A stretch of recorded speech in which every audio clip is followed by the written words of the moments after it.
The Unbearable Lightness of Being by Milan Kundera. In my last video, a person mentioned this book in the comments. Coincidentally, I was reading it at the time. Then one of my favorite YouTuber made a video on the book. And I also came across an exhibit on the same theme. Coincidences. Kundera talks about coincidences in the book. Teresa and Thomas, the protagonists of the novel, meet because of a set of coincidences. Kundera seems to see coincidences as these unique, unlikely occurrences that brings beauty in life. I recorded this video over a couple of days while reading and contemplating about the book.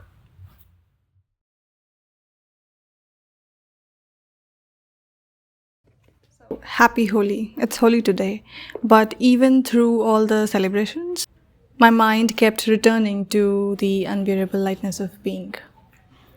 And I was wondering, yes, we know that the book talks about the dichotomy, lightness versus heaviness, and which one's better. And you don't have any answers. It's an exploration.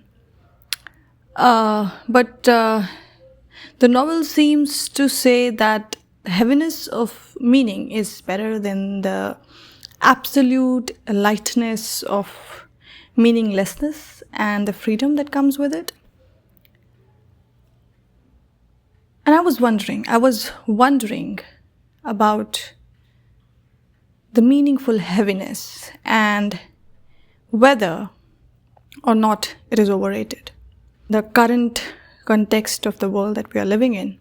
The book sets Teresa as an example of heaviness of being. And we see her suffering throughout the book. Yes, it was painful to witness the suffering that she was going through.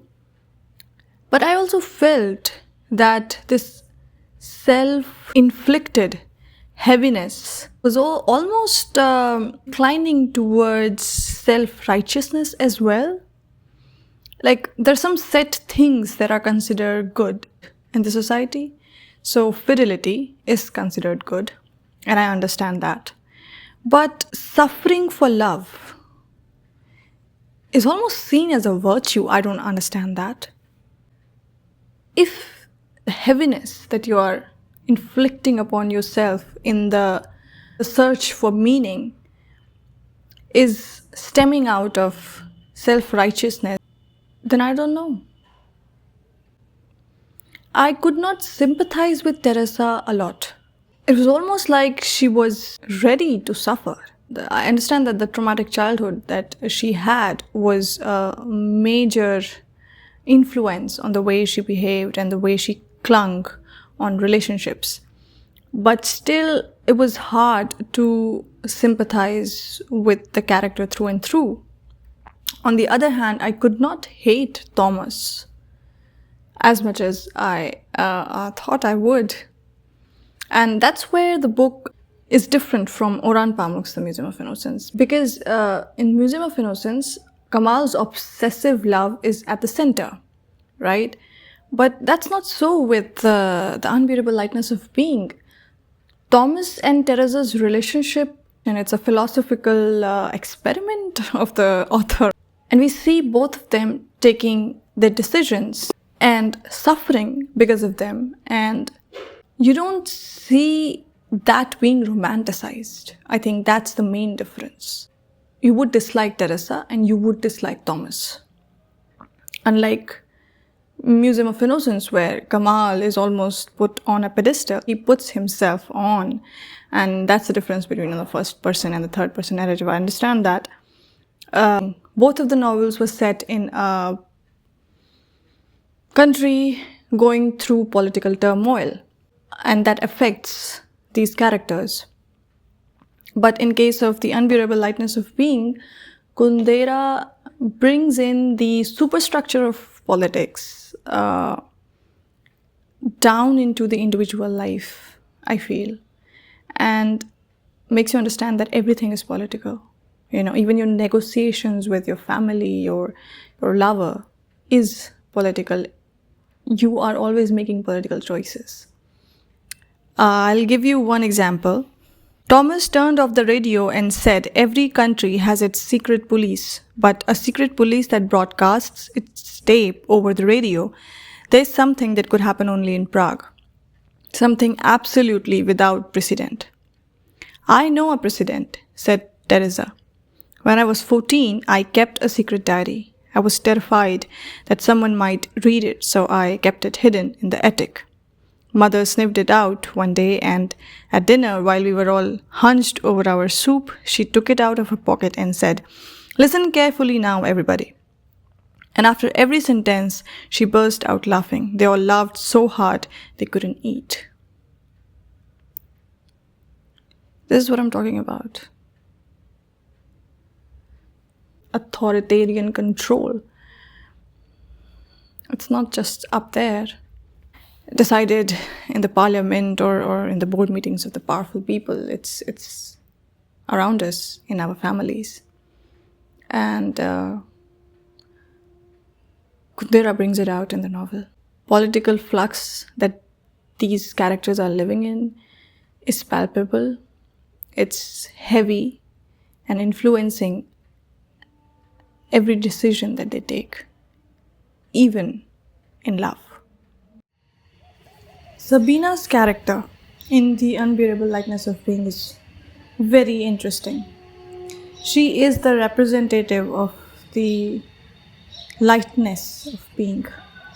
But then we find that there is a time when she is confronted with the unbearableness of this lightness. So she has betrayed everybody. She's left the country. She's fled the cause. And now there is no one or nothing left to betray. Suddenly she feels the emptiness.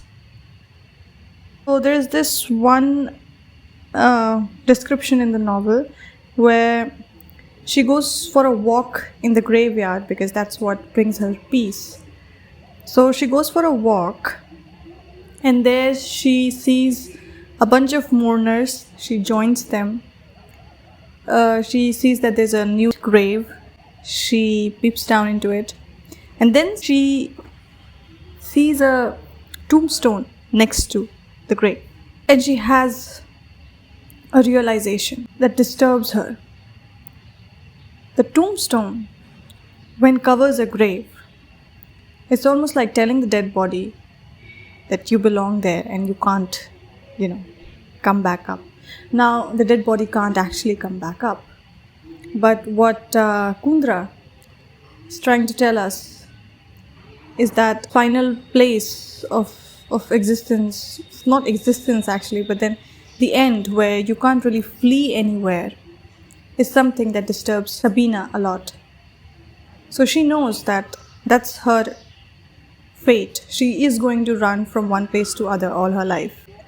And when she sees the opposite of it, it disturbs her. So even though she is feeling a melancholy, we know that settling down at one place, getting rooted, is not something that she can do inherently.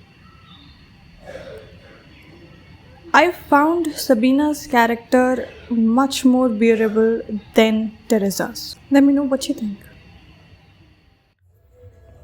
I keep thinking of the idea of animal est animal, that what happens once might as well not have happened at all.